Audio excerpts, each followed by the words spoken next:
Hello. Hello. अच्छा ना, check test कर लेंगे। नहीं तो पूरी क्लास ऐसे जाती म्यूट। वो नेट से है ना।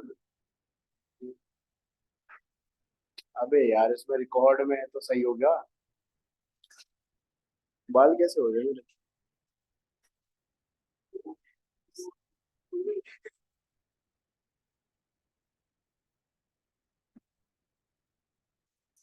अभी आज ना हमें जर्नल एंट्री सीखना है, ठीक है। जर्नल एंट्री के क्वेश्चन करेंगे आज। यहाँ पे सेकंड वाला हो गया था, एक बार चेक कर ले। Land and building. कल हमने एक्सरसाइज करी थी ना। लैंड एंड बिल्डिंग किधर? रियल, पर्सनल या नॉमिनल? बताओ। एसेट है ना। वस्तु वाली है। तो कौन सा है, रियल? इन्वेस्टमेंट। इन्वेस्टमेंट। ये भी एसेट ही होगा। क्यों, वस्तु नहीं होगी क्या? हाँ। कहाँ पे करते हो इन्वेस्ट? बैंक में, अच्छा।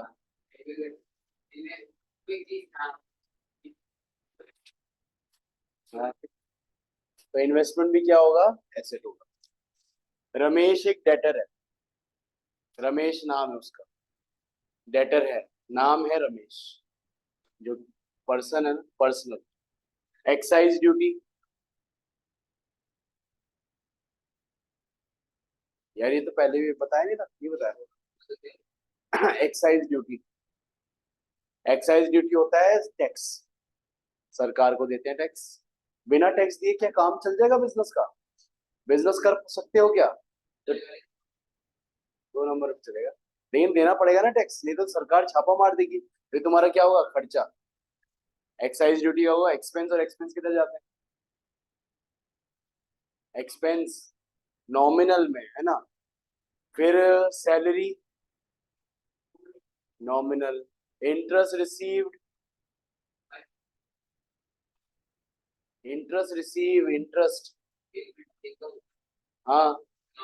हाँ, पर्सन क्यों कह रहे? Creditors. Personal. Debtors. Personal. Bank overdraft. Bank भी एक वो है ना, आर्टिफिशियल पर्सन। कंपनी है ना, बैंक ऑर्गेनाइजेशन है। बैंक से अगर उधार लिए तो आपका क्या होगा, पर्सनल।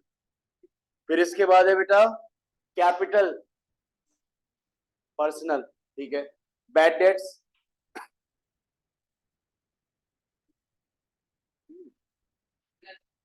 Loss, expense. अच्छा, तुम पर्सनल ना वैसे सोच रहे होंगे, उस एंगल से सोच रहे होंगे कि डेटर ने पैसा नहीं दिया। वो तो डेटर का खाता जाएगा ना। ये तो वो वाला पॉइंट जैसा नहीं हो गया? Rent outstanding. Outstanding rent personal है, बट उसके अगेंस्ट में रेंट का खर्चा, वो तो खर्चा है। ऐसी बैड डेट से आपका लॉस है। हाँ, इसकी वजह से डेटर कम हो जाएंगे। वो अलग पॉइंट हो गया ना। वो सेकंड पहलू हो गया ना ट्रांजेक्शन का। समझे ना? ये समझना ना, ट्रांजेक्शन के हमेशा दो एस्पेक्ट होते हैं। अभी यहाँ पे सिर्फ एक सिंगल एस्पेक्ट की बात हो रही है, तो बैड डेट्स का नेचर देखा जाएगा। क्या हुआ बैड डेट्स का नेचर? Loss, expense. किधर जाएगा ये? नॉमिनल में जाएगा। सही कर लेना, गलत करा तो। Purchase return. इनकम है हमारी, नुकसान से बच रहे हैं, तो क्या होगा, नॉमिनल। फिर इसके बाद है motor vehicles. Motor vehicles personal कैसे? रियल एसेट है ना, वस्तु वाला। Asset real. डेप्रिसिएशन। किसकी वैल्यू कम होना? एसेट की वैल्यू। फायदा नुकसान, तो क्या होगा? Expense, nominal. समझे ना? थोड़ा सोचो यार, थोड़ा सोचो। देखो, ये हम तब तक आइडेंटिफाई नहीं कर पाएंगे जब तक हमें इसका मीनिंग पता नहीं रहेगा। समझे ना? मीनिंग पता होना चाहिए। हमने जो बेसिक टर्म्स वाला चैप्टर करा था ना, उसके नोट्स में सब टर्म्स का मीनिंग है। इसलिए घर पे जाकर देखोगे ना, करते करते कुछ दिक्कत आ गया, अब तो यार वो छोड़ो यार, नेट का जमाना है, इंटरनेट का जमाना है, सीधा गूगल करो क्या मतलब हुआ इसका। जब मतलब पता रहेगा ना, तो आप आराम से आइडेंटिफाई कर सकते हो इसका नेचर क्या हुआ। ये डेप्रिसिएशन का मतलब क्या है? Fall in value of asset, asset की वैल्यू में गिरावट होना। तो फायदा की बात हो रही है, नुकसान की बात हो रही है? नुकसान की बात हो रही है। और नुकसान किधर जाता है? एक्सपेंस, नॉमिनल, ठीक है। फिर ड्राइंग्स, एक्सपेंस है।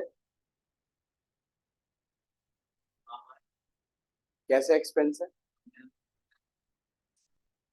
हाँ, कैसे? तो इसका मतलब अगर मालिक बिजनेस में पैसा ला रहा है तो वो बिजनेस की इनकम है। सोचो, मालिक अगर पैसा लेकर आया तो वो इनकम है क्या? क्या बोलते हैं उसे? कैपिटल। मालिक अगर पैसा निकाल रहा है तो वो एक्सपेंस होगा क्या? वो ड्राइंग्स होता है ना। और कैपिटल भी मालिक का खाता, पर्सनल। ड्राइंग्स भी मालिक का खाता, पर्सनल। समझे ना? फिर गुडविल, नहीं पता गुडविल? लिख लेना, रेपुटेशन ऑफ द बिजनेस।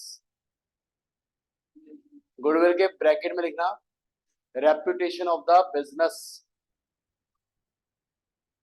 क्या फायदा होता है बिजनेस की रेपुटेशन से? बिजनेस बढ़ता है, फायदा होता है, इकोनॉमिक बेनिफिट होगा नहीं होगा? तो क्या हुआ गुडविल नेचर से? एसेट हुआ, है ना? क्या हुआ? एसेट। जैसे फॉर एग्जांपल, कल हमारे ट्यूशन के बाहर करीब 7 बजे झगड़ा हुआ। 6:20, क्या बात, टाइम पता है। करीब 6:20 के लगभग झगड़ा हुआ। एक लड़की को सूता गया बेल्टों से। लेकिन मजे की बात, हमारे ट्यूशन का कोई नहीं था, ना लड़ाई करने वाला ना पिटने वाला, कोई हमारी ट्यूशन का बच्चा नहीं था। लेकिन जब मैं तहकीकात पे पहुंचा, वो बच्चे थे साइंस के, जिनका, वो भी 11वीं 12वीं के साइंस के बच्चे, जिनका कॉमर्स से कोई लेना देना नहीं है। मैं और तहकीकात में पहुंचा, मैं कहा यहाँ पे क्यों झगड़ा करा? कह रहा जी इसने बुलाया था जी, कह रहा एआईसी के बाहर आ जाओ। तो ये भी एक रेपुटेशन, गुडविल बन गया ना। कहाँ पे आना जी? एआईसी के बाहर आ जाओ, वहीं झगड़ा करेंगे। समझे ना? तो पॉइंट ये है, गुडविल एक रेपुटेशन रहता है, नाम बनना ना। ये नाम जब बन जाता है तो उसके बेसिस पे लोग आने लग जाते हैं, कस्टमर आने लग जाते हैं, प्रॉफिट कमाने लग जाते हो। तो दैट इज गुडविल। तो गुडविल आपके बिजनेस का एसेट है, नहीं है? इसकी वजह से एक्स्ट्रा प्रॉफिट कमा सकते हो ना। तो ये क्या हुआ नेचर से? रियल। समझे ना बात ये? Repairs, wages, nominal. फ्राइट, ये भी नॉमिनल। क्यों? बताया था कल पुष्पा मूवी वाला एग्जांपल, ट्रांसपोर्टेशन खर्चा, तो नॉमिनल। रिपेयर्स, एक्सपेंस है, किधर? नॉमिनल। और लास्ट है रिटर्न इनवर्ड, मतलब sales return. Return inward, sales return. माल बेचा, सेल करा, इनकम हुआ। बिका हुआ माल वापस आ गया तो फायदा, नुकसान? नुकसान तो किधर? कौन सा कैरी बेटा? बैंक ओवरड्राफ्ट कहाँ है? 5। मोटर व्हीकल्स, एसेट बेटा, एसेट। बता। हाँ,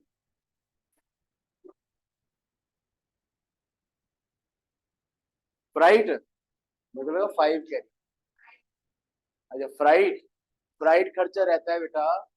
आपने वो देखे हैं ट्रक चलते हुए, कंटेनर वाले? कंटेनर में जाता है सामान, उसमें सामान रहता है, इंपोर्ट एक्सपोर्ट करते हैं वो लोग। तो उसका जो खर्चा, लॉजिस्टिक का जो एक्सपेंस मांगते हैं ना, वो फ्राइट मांगते हैं, उसे बोलते हैं हम फ्राइट का खर्चा। बैंक ओवरड्राफ्ट, बैंक ओवरड्राफ्ट हो गया नेचर से लाइबिलिटी। जब आप बैंक से, आपके खाते में करंट अकाउंट में 20,000 रुपए, आपने लेकिन पेमेंट 30 की कर दी, आपने 10,000 और एक्स्ट्रा ले लिया, तो उस केस में बैंक हमारा क्या बन गया? लाइबिलिटी। और बैंक नेचर से होता है आर्टिफिशियल पर्सन। पीएनबी हो गया, एसबीआई हो गया। क्या बताया था मैंने आर्टिफिशियल पर्सन में कौन होते हैं? Those organisation which are created by law. Natural person में कौन रहते हैं? Those organisation created by mummy papa. और इस